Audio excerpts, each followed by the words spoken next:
যখন সারা বিশ্বে মুসলমানদের জন্য অন্যতম প্রধান ধর্মীয় উৎসব ঈদ উল ফিতর আজ সোমবার বাংলাদেশে, ভারত ও পাকিস্তান সহ দক্ষিণ এশিয়ার সব দেশে উদযাপন হচ্ছে পবিত্র এই উৎসবটি। এরই মধ্যে প্রতিবেশী ভারতের রাজস্থানে দেখা গেল এক অন্যান্য দৃশ্য। ধর্মীয় সম্প্রীতির নির্দেশনা হিসেবে ঈদগাহে ঈদের নামাজ পড়তে আসা মুসল্লিদের ফুল দিয়ে ছিটিয়ে শুভেচ্ছা জানিয়েছেন হিন্দু সম্প্রদায়ের লোকজনরা।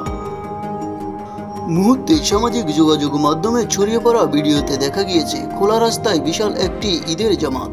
সেখানে প্রায় 1 লাখ মানুষের সমাগম হয়েছে, আর তাদের উপর ফুল ছিটিয়ে দিয়েছেন গেরুয়া পোশাক পরা ব্যক্তিরা।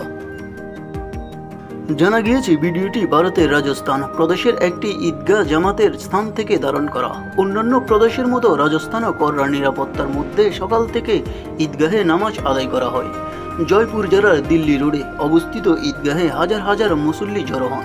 তারা সেখানে নামাজ পড়েন। সেই সময় কিছু গেরুয়া পোশাক পরা ব্যক্তি নামাজ আদায়ে মুসল্লিদের উপর ফুলের পাপড়ি বর্ষণ করেন।